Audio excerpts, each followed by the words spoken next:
You're listening to the Options Insider Radio Network. For more quality options programs, visit www.theoptionsinsider.com or search for Options Insider Radio Network in your podcast provider of choice. Listeners can also access all of our programming through our mobile app, available in iTunes and on Google Play. Don't forget to follow along with your favorite programs and submit your own questions for the hosts at twitter.com/options, facebook.com/theoptionsinsider, or via questions at theoptionsinsider.com.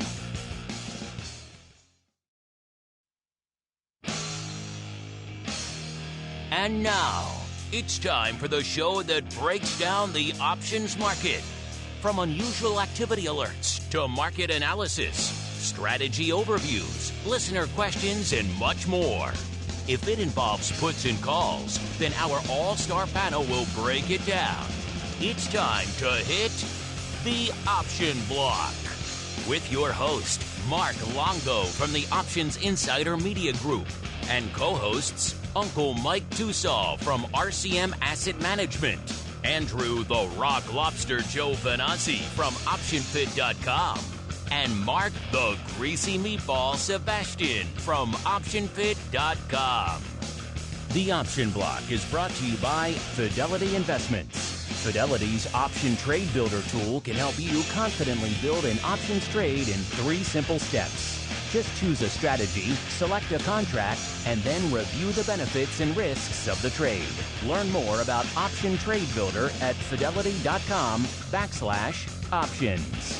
Options trading entails significant risk and is not appropriate for all investors. Certain complex option strategies carry additional risk. Before trading options, contact Fidelity Investments by calling 800-544-5115 to receive a copy of the characteristics and risks of standardized options. Fidelity Brokerage Services, LLC, member NYSE SIPC.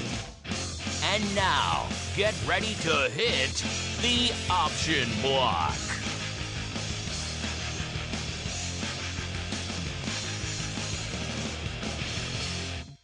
All right, everybody, that rockin' bit of tunage means it is time to rock out. Once again, with the Option Block, my name is Mark Longo from the Old Network, coming at you live here on Monday, April 22nd, noon Central, 1 p.m. Eastern. That's our go live time. Of course, you can get us pretty much whenever you like on any other device, pretty much and platform of your choosing. I'm always amazed when people send me links from many and various different audio stores and outlets and aggregators out there on the web, just to see how far and wide our stuff is available. So literally, if you can't find it, you're just not looking hard enough. Of course, the website, our mobile app, easiest places to get them all in one fell swoop. And however you get it, make sure you do hit us up. Questions, comments, insights. And if you like what you listen to, hey, feel free to throw a review or two in your platform of choice. You wouldn't hold it against you, and it helps new people. It's always new people discovering the show, and the easier we make it for them to find it, the more fun it is for everybody. And joining me on the old program today, let's see, who do we have? Let's spin the wheel. First, the wheel lands close to home in a quiet, some might say provincial hamlet known as St. Charles, where once again we have good old Uncle Mike Tussaw from the appropriately named St. Charles Wealth Advisors, fresh off his breakfast gyro and ready to roll. Uncle Mike, how go things in the land of Skippy's Gyros and Lemonade? You know, it's good, but the only thing better than Skippy's Gyros is when you go down to the world headquarters of the Options Insider Radio Network and you get all the free steaks that he gives you there. Don't forget the lobster, free steaks and lobster if you come in here, you know. So we don't mess around here. We go big or we go home. That's true. You know, we're not going home here, so we're going big. So yes, free steaks and lobsters all day, every day. Of course, that's just our policy here, open door policy here in the studio. There's a Gibson's across the street, so I could be getting myself in trouble with that statement. So I should best keep on moving instead. Once a year, speaking of free steaks, once a year, there is a delicious free steak, or should we say prepaid steak, really, to be had from the greasiest of meatballs, Mr. Mark Sebastian. I don't know where that steak will be coming from this year, but I look forward to it nonetheless from OptionPit.com by way of Carmen Line Capital. Mr. Meatball, how go things, and where will we be enjoying that free steak this year, sir? I believe we're going to be at Gibson's on Rush Street. Never heard of it. Never heard of it. Terrible place. No, never heard of it. And we'll be having ourselves a good time.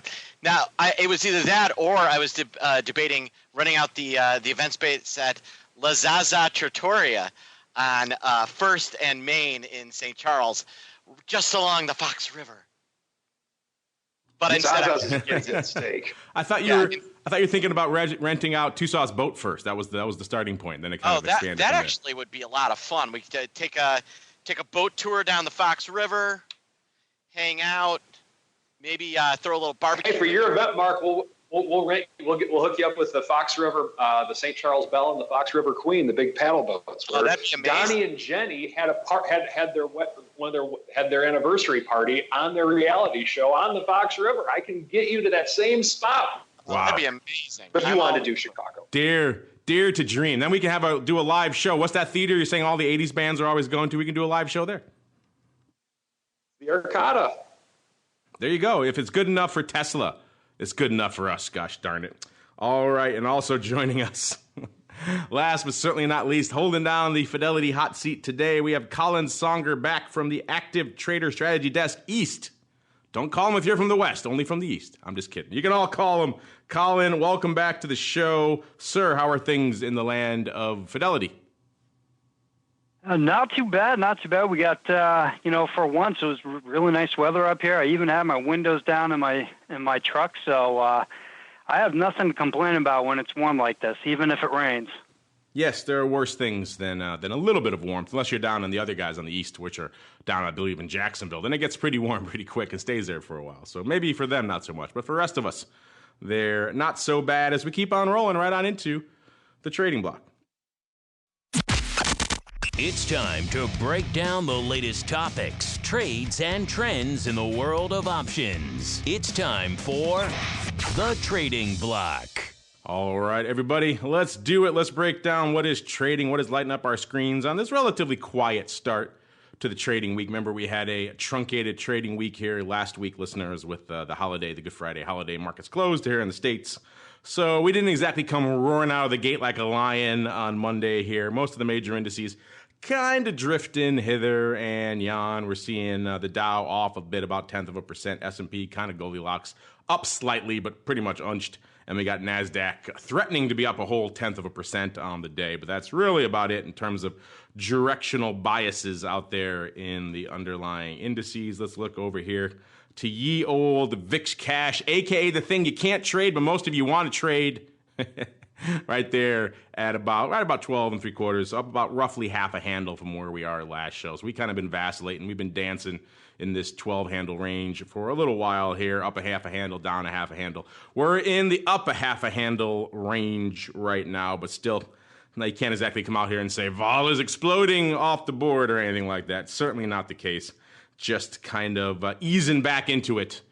Getting a little bit of that holiday weekend back in, and maybe that's pretty much about it. Let's see what's going on. Let's go back the opposite of the way we started. Let's go back to the land of Fidelity. Colin's squirming over there in the hot seat. It's very uncomfortable, listeners, so we might as well do him the favor of letting him go first. Colin, a lot of things going on this week. What's lighting up your tape? What are the Fidelity clients slinging over there these days? Thanks. So I'm getting a little sweaty being on the hot seat, but that's all right. I'm getting used to it. So some of the orders that are coming through from Fidelity customers are trading. Starbucks was topping orders where it just recently made a new 52-week high, as well as they got earnings coming down the pike here. It's going to be a very interesting week in terms of earnings, but they have April 25th after the market close, reporting earnings. Tesla, I tell you what a story. So they have April 24th earnings after market close. Some news coming out about 4 of 11 directors are expected to leave, as well as the company is going to be investigating a little incident that happened in Shanghai. So right now it's about 15 points off its 52-week low, which was 247.77 back on October 10th. So the incident this week is supposedly appears to be an exploding Model S sedan, so it'll be interesting to see how that pans out and how, if that is indeed what happened. Pin Interest came out with their IPO with the offering price of $19. It closed at 24.40, and that momentum is carried through, so it's still trading with our Fidelity customers here. And then Qualcomm making the top 5 outside of the usuals here. They have our earnings coming down the path May 1st after market close, nearing that recently created 52-week high on the news between the settlement between Apple. So interesting new companies making the list today. So it's definitely been catching their eye. Tesla, are you saying Tesla is actually making news yet again, sir? I'm surprised. I'm shocked. I'm dismayed. I'm saddened to hear that. I'm such a quiet, usually tranquil name, is making news yet again. As we're speaking here, stock off, not quite 10 handles, about 9.5 handles, about 3.5%, a little bit shy of that 264 level, about 263 3/4 or so. So, yes, so well shy of that level. I know a lot of you for a while there were very fixated on, which was that 300 level. Of course, it's been shy of that for a while now. But I know a lot of you, when you were out there harvesting the old risk premium, 300 was a level a lot of you liked to congregate around. Hopefully you've adjusted and rolled and got a little more savvy with your strike selection to the downside there. Because I know, just from listening and talking and hearing from you, that most of you are not buying the old premium in the old Tesla land. You're selling it, and it's usually to the downside. So hopefully you're weathering these latest storms, because there are quite a few out there these days. We'll get to what's been lighting it up, what's dominating the tape out there in the mystery put land. First, let's go back across the horn to the greasiest of meatballs. Sir, what is lighting up your tape on this relatively quiet start to the trading week, sir? I was actually looking at how sky-high Tesla premium is and how crazy it is. Earlier today, we actually were looking at this is a little more institutionally type trade, but on a whole, there's little margin to this trade. I can do the January 2020. All right, so what is that? Call it 9 months. The January 2020 1510 put 1x2 and collect at least 10 cents, maybe 15. 1510? I love it. 1510. So this is $250 out of the money. $5 wide. So unless Tesla drops below $5, I am clear. And they'll pay me to put that position on. Open interest on the Jan 10 puts. I know we'll get this to the odd block. Is sky high. If you are willing to bet that Tesla will still be a functioning corporation about, in the next 7 to 8 months, there is a lot of money to be made shorting the very, very, very far out downside. You can almost do the 2010 put 1x2 for even. Almost. So are you thinking about getting lured to the dark side, sir? You're right. These CDS guys are kind of propping this stuff up for you. Yeah, no. It's not the dark side when they give you a trade like that. There's nothing wrong. Listen, there's nothing wrong with selling premium.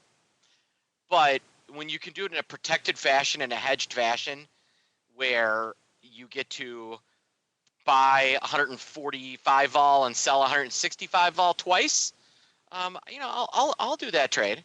That's a trade that I like. That works for me. 10-5, 1x2. And I can manage that delta on the way down. I can tell you that much. There might be an opportunity. Maybe, unless it's all after hours. You never know. Musk goes crazy again. There probably will be an opportunity to short. They're going to lose $250 overnight? Yeah, that would be something. Would be something. I wouldn't put it past them, but crazier, maybe not.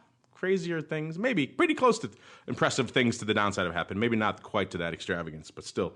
Yeah, I like it. 1x2s out there in the Tesla mystery puts. Listeners, have you guys been intrigued by what's been lighting it up out there of late? Because there's a lot of those, spoiler alert, a lot of downside still lighting up the tape out there in Tesla land. Maybe Mr. Meatball, maybe others out there getting lured to the old 1x2. Uncle Mike, I would not insult you to ask you if you were thinking about Tesla far out of the money put 1x2s.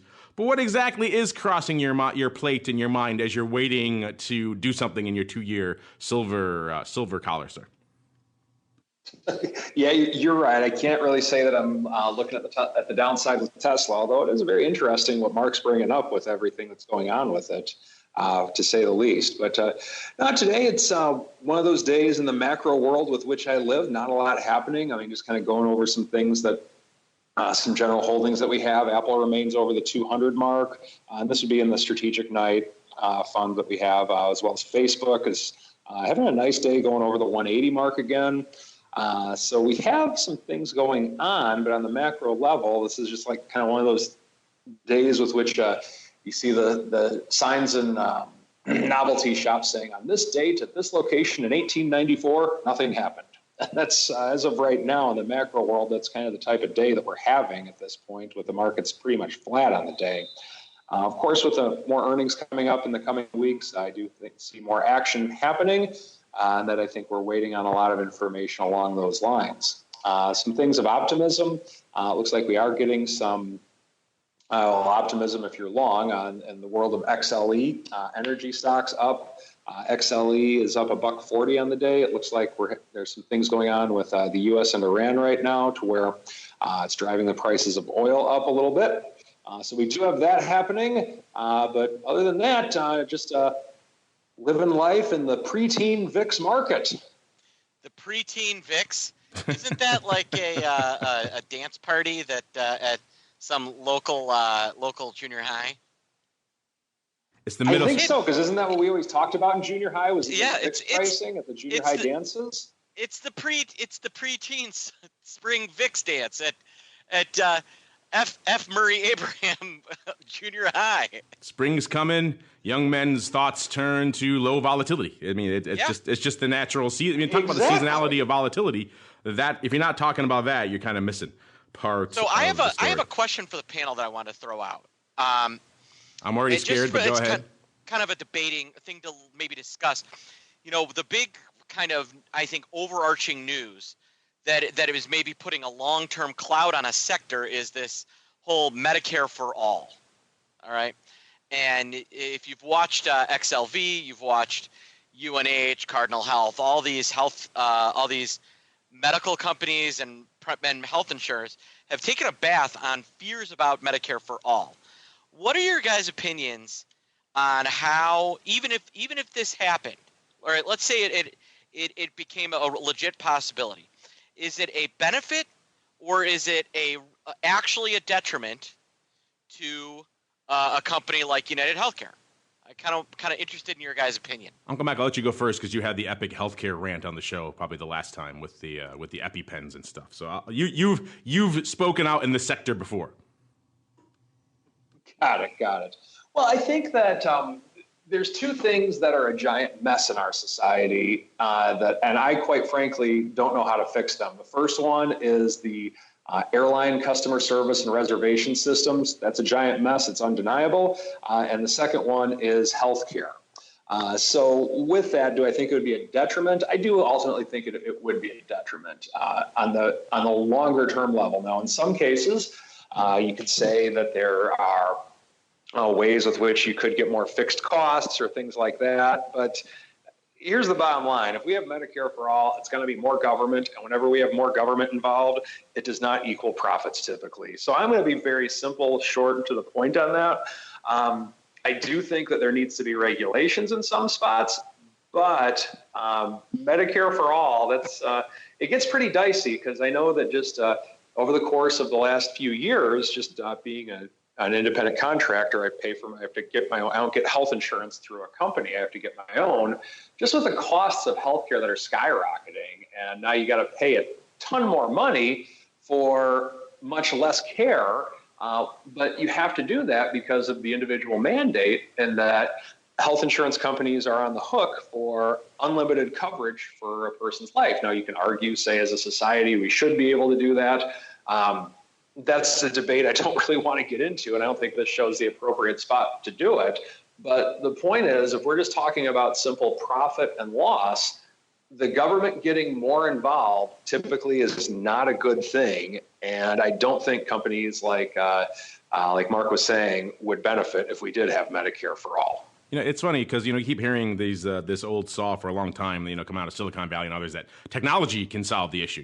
It's just a data issue. And if we make the data more freely accessible and in a similar format that's fungible, to borrow a financial term, across various hospitals, that will go a long way to easing all of these costs. And we've seen myriad people attempt to do that. Tons of roadblocks, tons of bureaucracy in the way. So it doesn't seem like that's going to be the panacea people have been hoping for. anytime soon. So it may end up being the latter. And then I think you're kind of right, Mike. I don't see a large government bureaucracy extending their reach in the space as bullish for the private healthcare sector going forward. Maybe there are some nuances therein that could allow individual companies to thrive. But I think overall you're right. When the large hammer of government comes down, it tends to be bearish, I think, for the private players in that sector for a variety of reasons. I don't know, Colin. I'm guessing you're not getting a lot of healthcare questions on the hot seat, but on the active trader strategy desk. But is this? You have any 2 cents on this? Actually, in the position, and I actually can't comment on that. But believe it or not, in some of the webinar content we're doing, there does seem to be some questions surrounding this very subject. I had a feeling there might be some overlap because Fidelity does play in a wide variety of financial, not just in the option space. I know you think of them first and foremost for options listeners, but they do other things. Speaking of other things, let's talk really quickly here about what's actually lighting up the tape out here before we move on to the odd block. Coming into showtime, we saw VIX doing, like I said, not a ton of paper, about $140 on the tape out there. ADV just a tick north of 500,000 right now, so kind of a normal day out there. SPY, similar levels, about 770,000 contracts, about 2.4 million is the ADV out there. SPX closing in on 500,000 contracts. ADV just north of a million, about 1.1 million. The Qs, about $1.75 on the tape. ADV, almost the number of the beast, 661. And then the Russell IWM, about 75,000 contracts on the tape. 344,000 is the ADV. Interesting stuff. We keep an eye on the most actives throughout the day, obviously.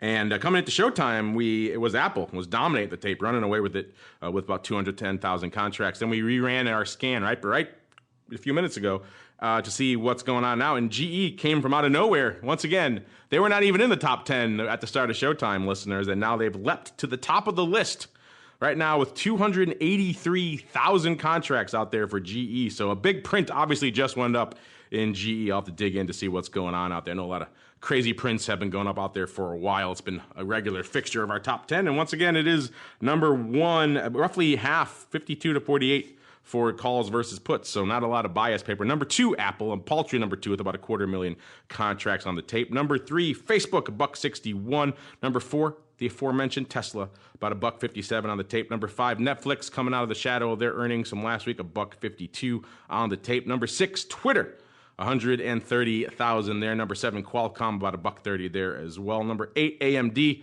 $1.50 on the tape. Number nine, Ford, haven't seen them popping in the top 10 for a while. 100,000 even on the tape. And round out the top 10, Microsoft, 89,000. Let's see, the most biased out there actually is Ford right now with 87%, so 87,000 of that 100,000 coming on the call side of the fence. So maybe a bit of an overwrite. We'll have to dig in and see what happened there as well. Meanwhile, though, it's time to dig into some other trades. It's time to keep on rolling right on into the odd block. It's time to break down the most interesting, unusual, and downright questionable options activity that's been identified by theoptionsinsider.com. It's time for the odd block.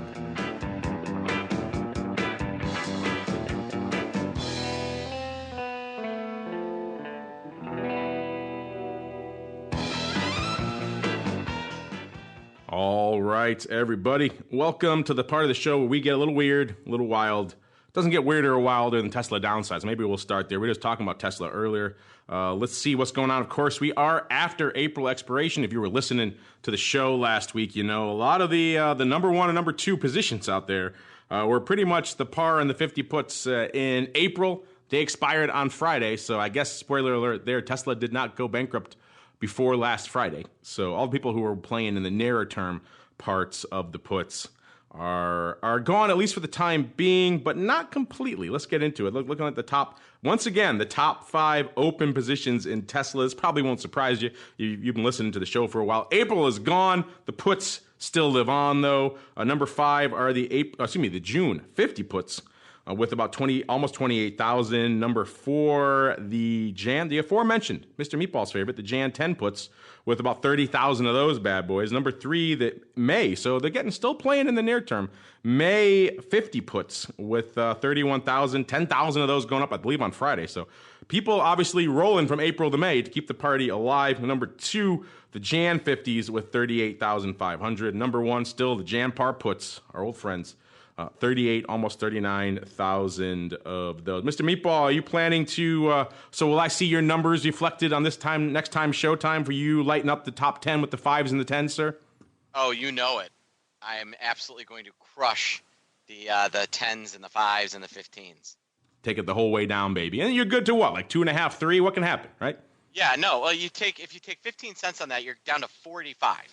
All right, and so obviously you don't do a hedge at onset, but I mean, how much can that thing actually expand to, in a worst case scenario? 25 cents, 30 cents? Unless you literally let it blow through $10, which you would have to be an idiot to do.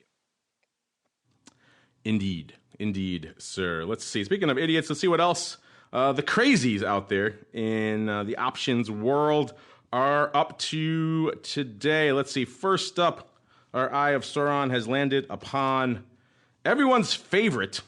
Yes, of course, I'm talking about YPF. You have your coffee in the morning, you have your bagel. You check out your quote on YPF. You're not familiar with this one? YPF SA is a petroleum refining company from Argentina. So there you go. Trading today, 1440 or so, kind of unched on the day. So it's not today's activity that caught our eye. And let's look back over the year that has been. A year ago, this thing was trading. Oh, actually, let's see. No, let's go farther back than that. There we go. A year ago, this thing was trading 22, almost 23 bucks. So substantially higher than where it is right now. Then it kind of took a turn to the dark side there in July. It got down to 13, so lower than it is now. Then it kind of was bouncing in this 13 to 17 range for the better part of the rest of the year. Obviously, Christmas Eve came along, got down to actually shy of 12, 11.98. Then kind of bounced back up to about 16 and a half, and then right back down to 12. So it's been very range bound. If you had a decent aggressive premium harvesting schedule in around that range, looks like you did pretty well. Looks like peak to trough, it did it like 4 or 5 times over the course of the past year. So not bad for a little bit of a range bound action. We're kind of not quite in the upper portion of that band, kind of upper middle, let's say, portion of that band right now, right around 14 and a half. So let's just call it the middle. Let's see what's going on out here. What do we see today? It looks like someone deciding to blast away, not quite at the upper end of that band, but well above it, all the way up to 23. It's got the Jan 23 calls, 30,000 of those bad boys. These things, no surprise, they were no bid at an eighth. No bid at 40 cents. This guy decided he found an eighth bid somewhere. I'm guessing somewhere on a desk, made him happy and said, we'll pay an eighth for those. Because he blasted it out 30,000 times, obviously opening over there on the Philly. Worth noting, it's Jan, so there's going to be multiple earnings. But the next earnings coming out for this name is on the 9th of April, so just in a few weeks. 23 strike for an eighth. Your first blush, people saying, oh, you're going all the way out to Jan for an eighth, not that great. But on the flip side, it's 23. This guy, you got to assume this guy's sitting on a few shares, shall we say. And if it gets up to 23, which is pretty much, it's above. The 52-week high is actually just a little bit shy north of that, 23 and a quarter. So he's pretty much dumping it at the 52-week high, if that is the case. And in the meantime, he's taking an eighth to do it. So, I don't know, not the worst trade we've seen here, Mr. Meatball. What do you think of this one? No, anytime you can kind of take advantage of a stock at a 15-week high using options, it almost always makes sense.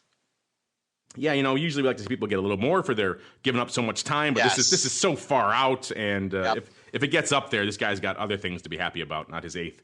So he's really just working a sell order, listeners, and getting paid to do it, which is something we recommend a lot of you folks take advantage of out there, because you're working limit orders already in the underlying, you're taking risk. You might as well get a little something to do that, and our friend's getting an eighth, 30,000 times to do it this time. Let's move on here. What do we got here? A lot of interesting names on the odd block today. That's why we call it the odd block, right? Sea Ltd, SEA Limited. This is actually ticker symbol SE, but this is actually Garena.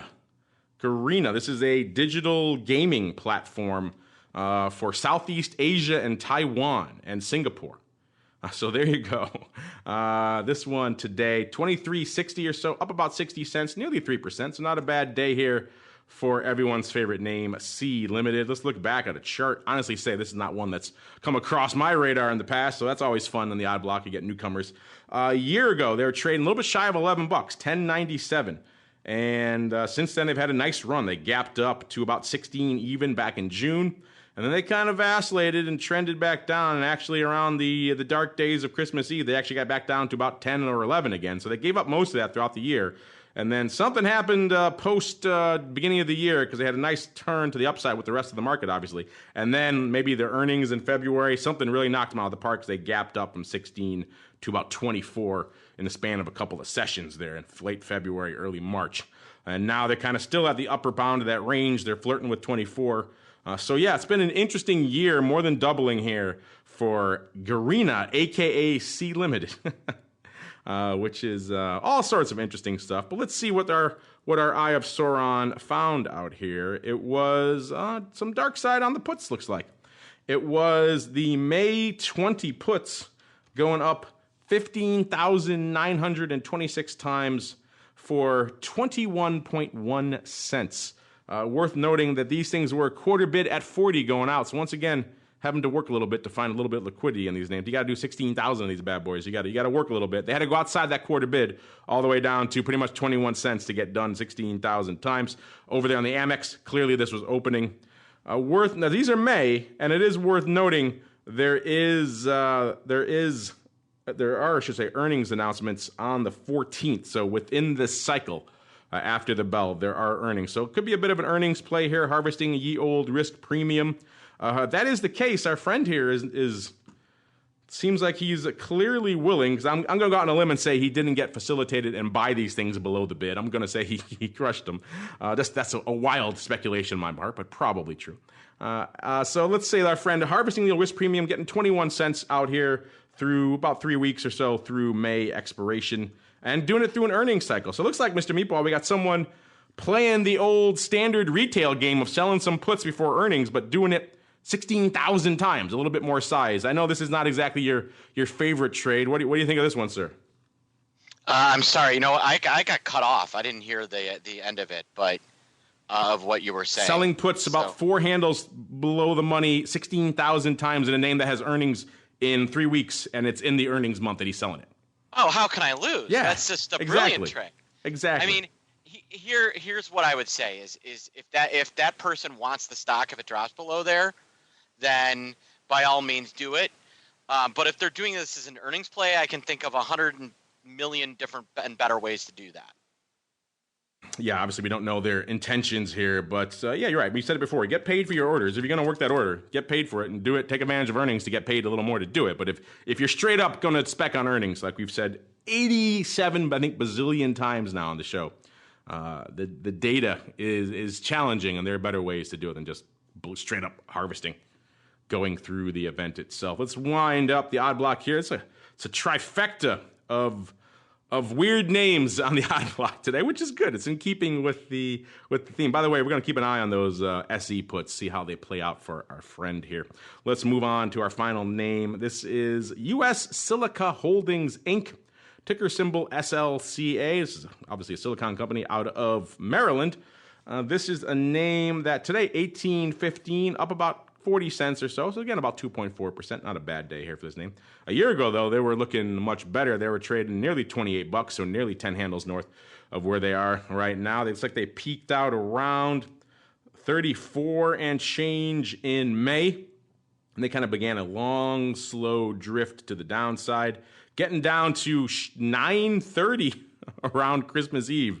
So they had quite the fall from grace over the course of last year. Obviously, they've rebounded since then and pretty much have doubled since that point. So kind of an interesting rebound, and certainly not quite at their 34 levels they were, but 18, certainly a far sight from 9. So a lot better here. Let's see what we saw in the market today. May 19's going up 5,000 times. Looks like on the old bid, so perhaps crushing a little bit of the old earnings premium here as well. Yeah, these things were 65 cents at 70, going up for 66 cents 5,000 times, opening over there on the NASDAQ options market. Worth noting they have earnings on the 1st of May, so obviously some earnings juice built in here. So, Mr. Meatball, we got the other side of the coin here now. We had people writing puts down to the downside before in May through an earnings cycle. Now we got the upside, someone looking to take advantage to maybe dump the stock. These are not quite out of the money. They're almost at the money calls. This is about 85 cents out of the money right now. So dumping at the money calls effectively for maybe a little bit, maybe taking the chance to get the heck out of Dodge. This thing has doubled over the past few months, so I guess you can't blame them. What do you think of this one, Mr. Meatball? Are they taking a savvy use of earnings premium, or are you as dismissive of this one as the last one? No, I mean, if they're long the stock, then this makes some sense. It's a kind of a get out of Dodge. If you look at the chart of this one, it's doubled since the end of the year when it was about 9 all the way up to about 18. But a year ago it was $34. So I think someone is definitely trying to take advantage of that extra premium. Well, I noticed you sourced the GE trade for us, sir. The one that went up for size and rocketed them to the top of the top 10. Do you want to regale us with it, sir? Yeah. So it looks like it was a risk reversal that traded on May 31. So they're planning on this trade goes out to May 31st. So call it 6 weeks. The customer sold the May 31st 9 put, bought the May 31st 9.5 call, sold 11.7 million shares of GE. They did this trade 119,000 times. So, that's basically delta neutral.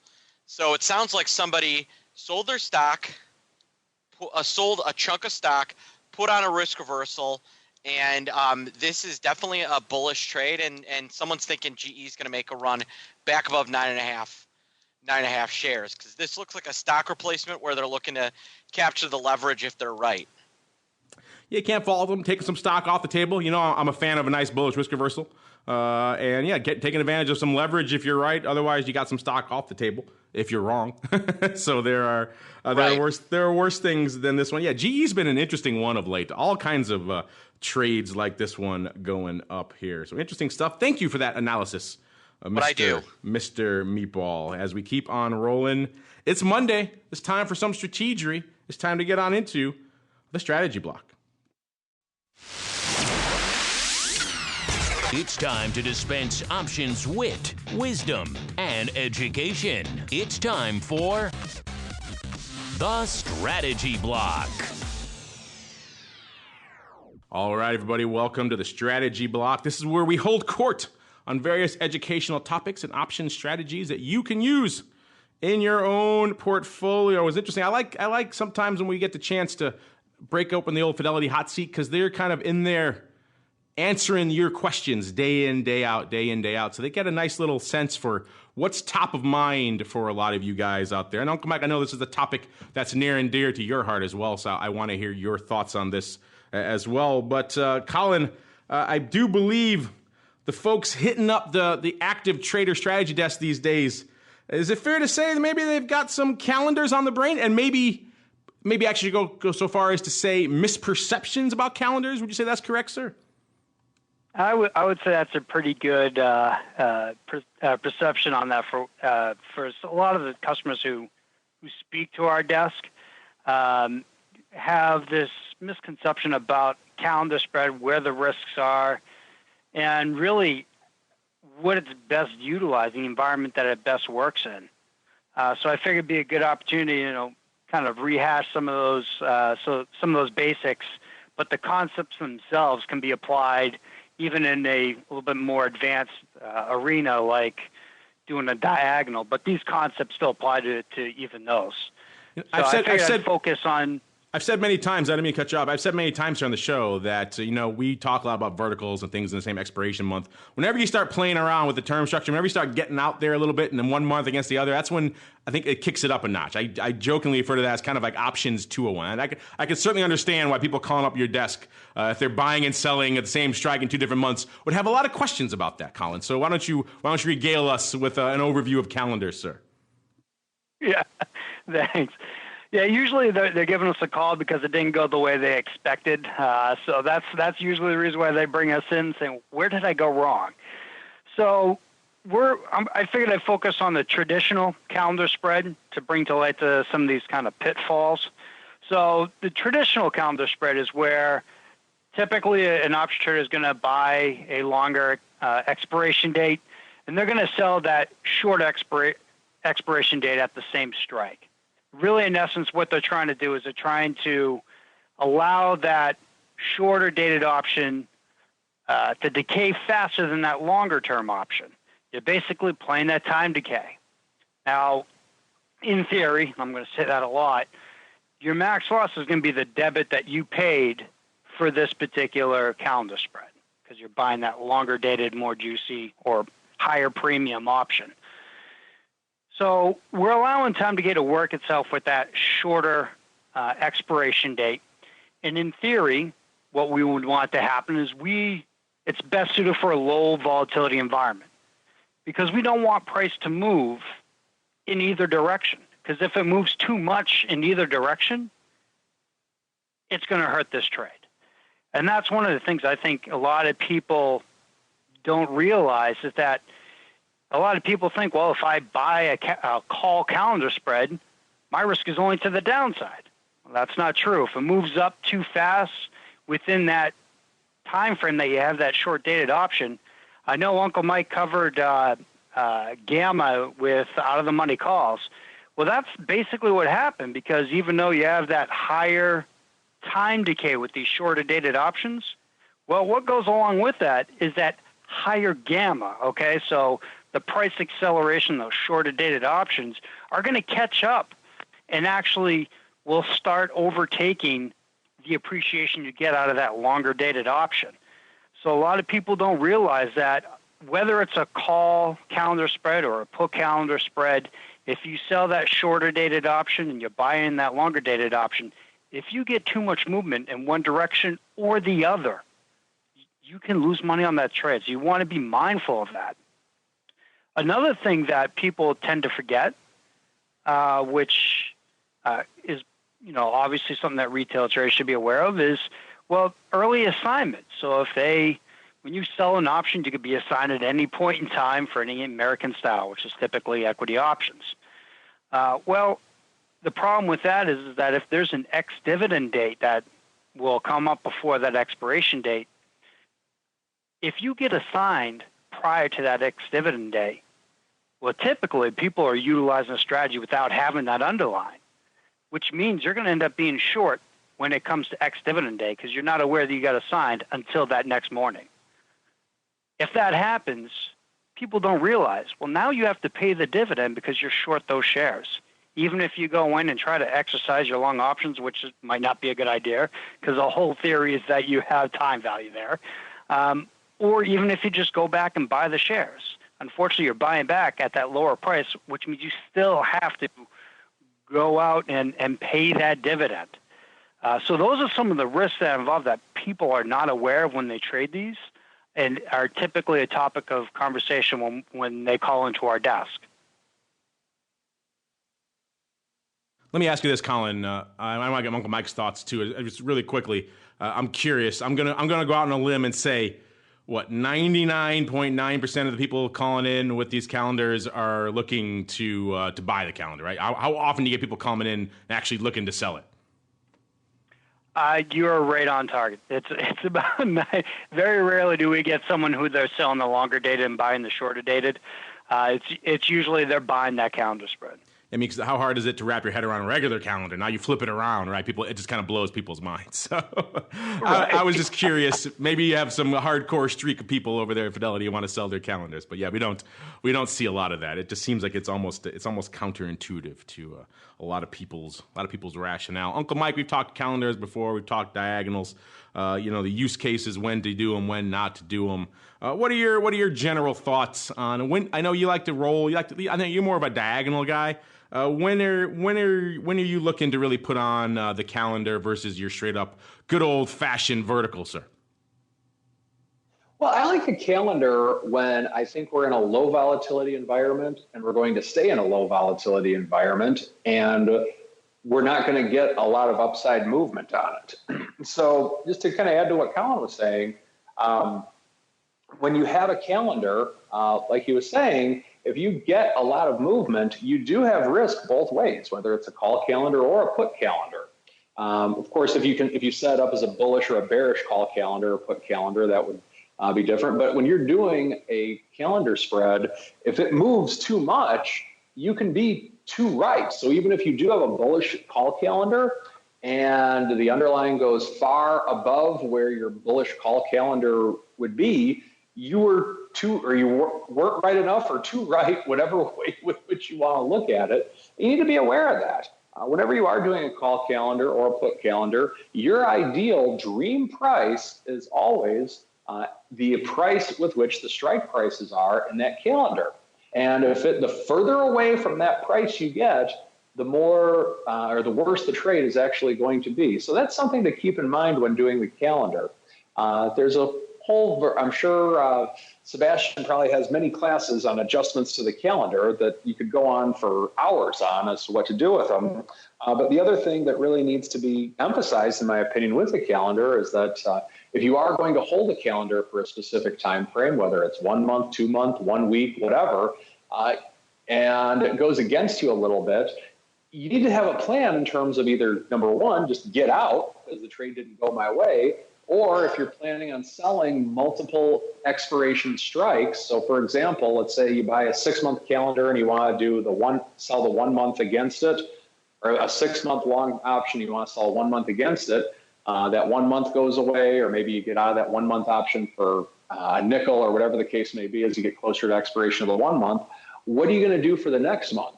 Are you going to turn into a diagonal? Are you going to keep with the same strike prices?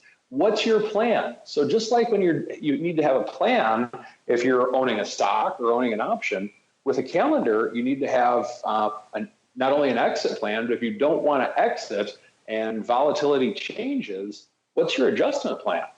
Remember, an option, there's 6 factors of option pricing, and when you have a multi-leg spread with 2 different options, 2 different expirations, you have to have a plan. If one of those factors changes, how are you going to adjust to it? So it's not only about just having a set, this is where I get in, this is where I get out type of plan with the calendar. You have to have a plan in case you get any wrinkles in any of those factors. The dividend as well. That's one that of the 6 pricing factors of options that Colin covered, that if something like that happens, then you need to be prepared for that. If that call calendar goes in the money and you get assigned, it's always an unpleasant phone call, having been in Colin's position in a past life, to where you have to tell somebody that they have to pay this dividend on a stock that they're short, that they had no intention that they ever wanted to be in. So calendars can be a great thing, but just understand the complexities that exist within them, because they do exist. They do exist indeed, and we have a lot to keep getting to, so let's keep on rolling into our final segment. Let's go around the block. It's time to tell you what we'll be watching on our trading screens until the next episode. It's time for Around the Block. All right, everybody, let's go around the block. Uncle Michael mentioned at the top of the show there that the macro waters are currently quiet. That's a nice thing. There are worse things than a little bit of a break on the macro front, so we can focus on some micro, and that's a good thing because it's kicking off hardcore this week. Earnings season back with a vengeance. Just a few of the big names popping off this week. On Tuesday, we got Twitter and Snap. Twitter before the bell, Snap after the bell. Wednesday is one of the big ones. We got Facebook, we got Tesla, we got Microsoft, Boeing, Chipotle, PayPal, pretty much all of those, I believe, after the bell. AT&T, Boeing is before the bell, and AT&T is before the bell. The rest pretty much after. Thursday, Amazon, good old SBUX, Intel after the close, Southwest before the bell. It's a hot and heavy week. Exxon and Chevron and Sony on Friday if you're into those things. So you pick a sector, pick a big name, and chances are there's something to at least catch your interest. And that's a good thing because we got something to catch your interest over there on theoptionsinsider.com. Yes, it's earnings season again, so the earnings move and earnings move results reports are back. courtesy of our friends over there at ORATS. I got some up there already for you. Let's check out what's on the site right now. Coming up, everyone's got their radar on Twitter. Let's see what the market is telling us for good old Twitter. Twitter is on the 23rd before the bell. And at the time of this report was written up, which I believe was before the market here today, about right around 34.5 for the stock. And they were pricing in right about exactly $3, $3.03. In the past, they've expected about $3.80. So this straddle looking a little bit less. And the past actual moves they've actually exhibited in the name has been $4.15. So this straddle actually markedly less than what they've actually delivered. Of course, you can parse this analysis however you like. And if you want to look at the same quarter moves, then the actual move is only $2.72. So in that case, it's actually kind of rich. So that's what makes it fun, looking at this data, because depending on how you parse it, the straddle suddenly looks expensive, then it looks cheap. So kind of interesting things. A bunch of others here popping off. So let's grab one more here. We got Harley here. JetBlue, also on the 23rd before the bell. Let's take a look at them really quickly. They were coming into this report right about $17. They were pricing in a whopping 73 cents. Not a ton there. In the past, they've actually moved about 60 cents in the same, 65 cents actually. In the same quarter, they only moved 32 cents. So a typically quiet quarter for, it looks like a lot of these names we're pricing in here. Interesting, a lot of names. Again, there's too many to analyze. You guys head on over to theoptionsinsider.com, click on the earnings move reports. You can do all that analysis for yourself. And once the announcements happen, we'll of course have the move results reports as well, so you could factor that into your analysis going forward. All right, let's go back around the horn. Let's go back the opposite way. Let's start with the Meatball. Mr. Meatball, sir, relatively quiet start to the week outside of GE, big spreads in GE. Not a lot going on in the vol space. What is catching your eye this week? What are you watching for the rest of the week, sir? Yeah, like you said, there's a ton of earnings. I think those are going to drive things. Probably Amazon's the biggest name that's reporting this week, and Facebook, and Intel. Those are the three I'm going to be watching. Those are obviously three of the biggest names in the S&P. And then on Friday morning we also have Chevron and ExxonMobil. So we're going to have 5 of the top 10 stocks in the S&P 500 reporting by Friday. So we'll have a real good idea on what the mega cap names are going to be doing by the end of the week. And Colin, what's on your radar over there for Fidelity for the rest of the week? And also, which earnings are really, you think, captivating the Fidelity folks? What are they watching the most this week? Yeah, well, we're definitely focused on earnings this week. This is something that it's really caught my interest, because it's so heavy. So not to sound like a broken record, but I mean that's really what we're focused on.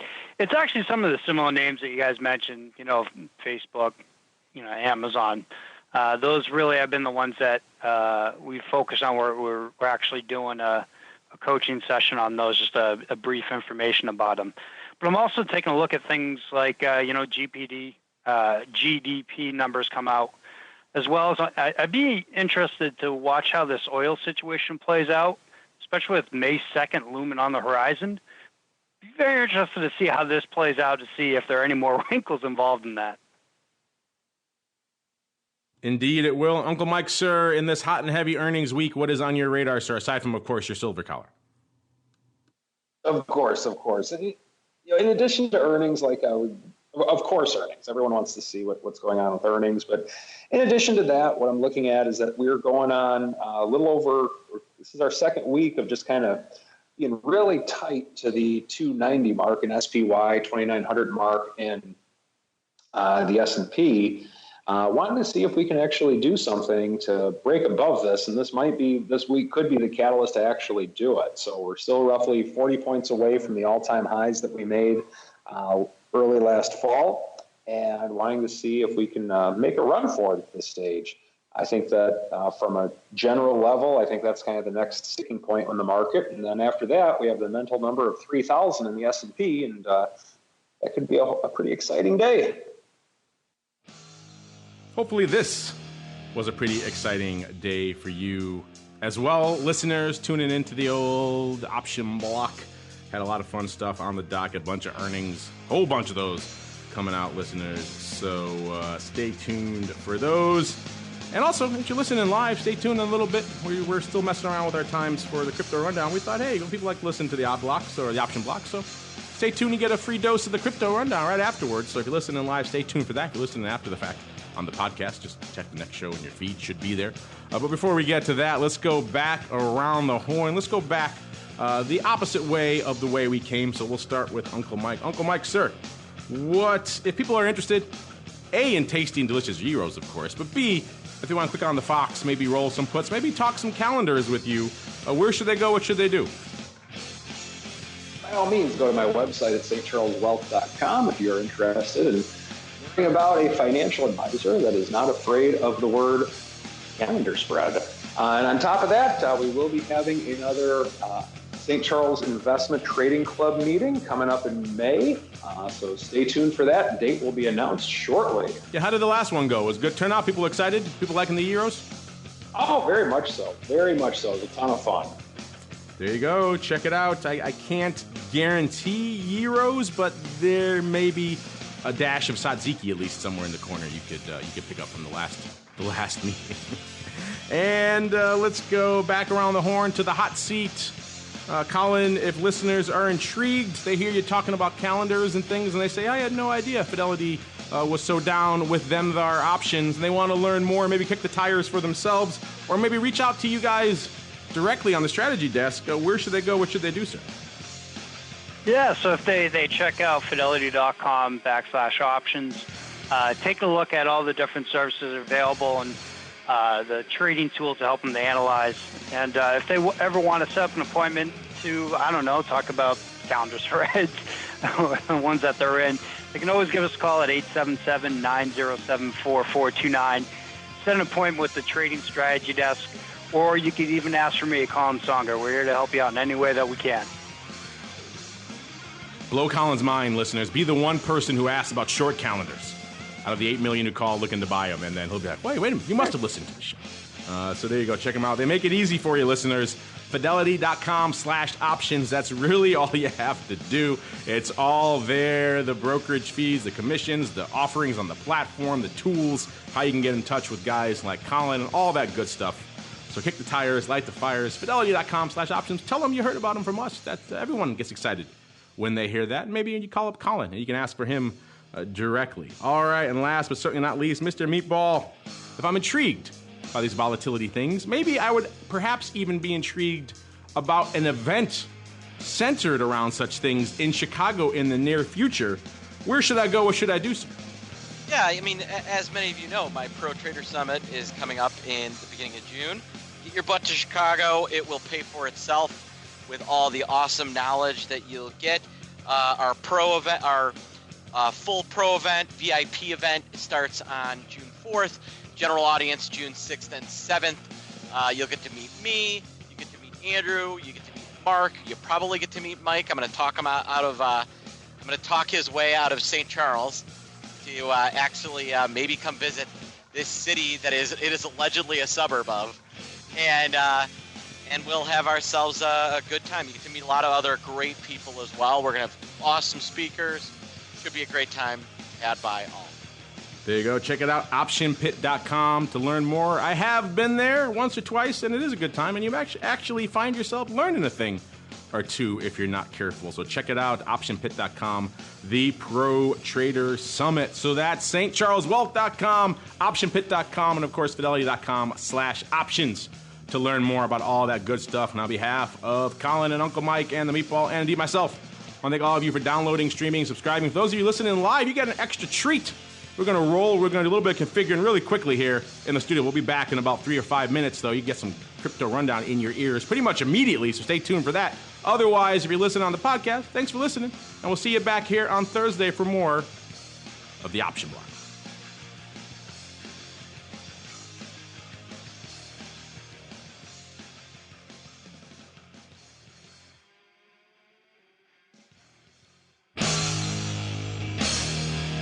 The preceding program was a production of the Options Insider Radio Network. For more quality options programs, visit www.theoptionsinsider.com or search for Options Insider Radio Network in your podcast provider of choice. Listeners can also access all of our programming through our mobile app, available in iTunes and on Google Play. Don't forget to follow along with your favorite programs and submit your own questions for the hosts at twitter.com/options, facebook.com/theoptionsinsider, or via questions@theoptionsinsider.com.